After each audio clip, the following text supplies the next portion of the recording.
Hey, let's let's do another vlog thing because it's been a while, and I like doing them, and I have got some rough shit that I need to talk about. So for content warnings on this particular vlog, I'm gonna be discussing my anxiety and sort of my mental health state, and that can be kind of like I'm gonna go into detail, which might be a lot for some people if they also suffer anxiety. So just be ready for it. Also, there's a party next door. Uh, I don't know what the fuck they're partying for. It's like 11:30 on a Saturday, but they're having one. So if you hear music and shit, that's what it is. And the rat butts, the little fuzzy idiots, are out on the table enjoying this little impromptu playground that I've put together for them, which they seem to be having a lot of fun with. Hi, dumbass. Anyway, it's been a rough few days.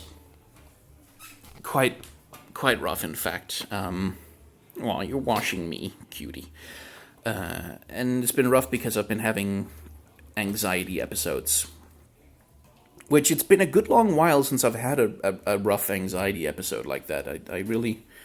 I don't get them as often as I used to, but this was a bad one. So basically, what happened was I was out shopping for groceries. I'd gone on a longer walk to enjoy the weather and to get some exercise, and I'd gone to a supermarket that's kind of far away. And I'd loaded up on a bunch of groceries, and I'd put them all in my backpack, and started walking home. And because my back is probably kind of fucked up already, like my back started hurting from this heavy load of groceries that I was carrying, and the pain in my back pretty quickly began to radiate into my chest. Like I started feeling pains in the front of my chest that were sort of coming from my back. Basically, that's something that happens to me a lot. And for whatever reason, today, because I had forgotten to take my asthma medicine, I'm also asthmatic. Because I'd forgotten to take that medicine, I was having some trouble breathing. And pain in the chest and difficulty breathing are two of the primary symptoms of a heart attack. They're also, by the way, two of the primary symptoms of an anxiety attack, so you can see how that can get confusing pretty quickly. So my brain, I guess because I've been stressed recently or because I haven't been getting enough sleep or whatever, but my brain decided to start fixating on that. It decided that, oh, well, I mean, reasonably, we know that we have a tendency to have a bad back, and we know that we have a tendency to forget our asthma medication and have some trouble breathing, and we know that this has happened many times before where you've had trouble with back pain and it's radiated into your chest. We know all that, but you're having a heart attack and you're gonna die. You're having a heart attack and you're gonna die, you're gonna die, you're gonna die, you're gonna die. And then the party just started in my brain. So I'm walking home, basically battling myself, fighting with my anxiety, which is constantly just yelling at me that, yeah, sure, the last 15 times this happened, it definitely wasn't a heart attack, and it probably definitely isn't either this time. But this time for sure, you need to call an ambulance right now or else you're gonna die. So that's, a lot of no fun at all. And I'm trying to deal with that as I'm trying to get home with these fucking groceries on my back. And that just fucked me up. Like, the whole rest of the day was just me trying to calm my ass down and largely not succeeding. Because anxiety is not reasonable. Anxiety is not something you can really think your way out of. Well, that's not true. You can, when you know how to think and how to calm yourself down, and how to teach yourself to, reason your way through a situation and kind of control your emotions and stuff, that can help. But you're gonna have to go through the anxiety attack. There's no amount of, trying to calm yourself down that's going to make you not be having an anxiety attack. Oh, take it from me. Come on. Come on. Come on. Ah. So, so that fucked me up a bit. Quite a bit, in fact. And I thank God for my flatmate who lives with me, who was there to help calm me down and help like massage my back so the back pain would go away a little bit and help me relax. And eventually I was able to fall asleep. But that was just, my whole fucking day was gone because my back hurt one time. And I hadn't taken my asthma medication. So that sucked. Then I wake up the next day and my back pain is pretty much gone because I've rested. And so the anxiety is mostly gone because there's no chest pain or anything to make it come for me. But throughout the day I'm still in front of my computer. I'm still doing stuff, so the back pain kind of comes back a little bit.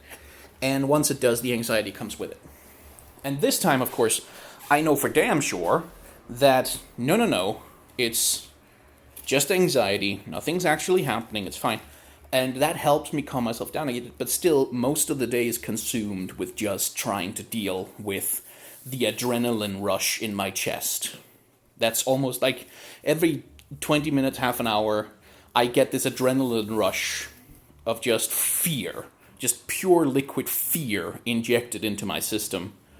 Telling me, holy shit, you're gonna die, you're gonna die, you're gonna die, you're gonna die. And that sucks. And that makes it really hard to work on anything.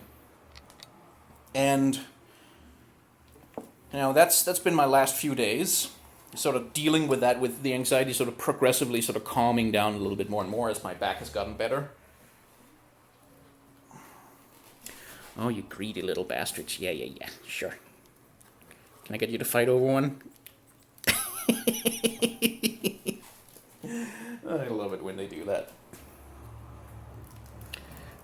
You should see them when I give them chicken bones, and each of them is pulling on one end of the chicken bone, and they don't want to let go, and they're just kind of running around in tandem. It's adorable. But yeah, that's been the last couple of days, that. And then today, I was out shopping for groceries again, because you need to do that every once in a while. And I felt my anxiety pop up again. Not because my back was hurting, not because anything had really happened to me, but because my body remembered that the last time you went out shopping, you had an anxiety attack. So now, every time you go out shopping for a while, you're going to have an anxiety attack, not because your back hurts or because anything is wrong, but because you're having anxiety about, oh my god, what if I get another anxiety attack? I'm having anxiety in the expectation that I might have anxiety, which of course gives me anxiety, which confirms the prediction, which makes it worse. So that's what I'm dealing with right now, is trying to sort of slowly corral my brain and my body into a situation where it no longer associates going out with being scared, shitless, and feeling like I'm gonna die, and where it no longer associates any back pain whatsoever with imminent death. And in case anyone's interested, this is how post-traumatic stress disorder works. Not on my level, because my situation is pretty damn mild. It's something I can handle just by, there's no snacks underneath my thumb, you little dumbass. Which is something that I can handle because I have coping mechanisms and I've had therapy. And if need be, I'll seek out medicine. But post-traumatic stress disorder works in sort of similar ways. It happens because after something negative, after something frightening happens to you, after your brain is put in a situation where you're afraid for your safety or for your life or even just for your emotional well-being, the association remains. And so if you encounter a situation that reminds you of the time when something bad happened to you, your brain will decide all on its own. The fight and flight reflexes, the survival mechanisms will decide all on their own.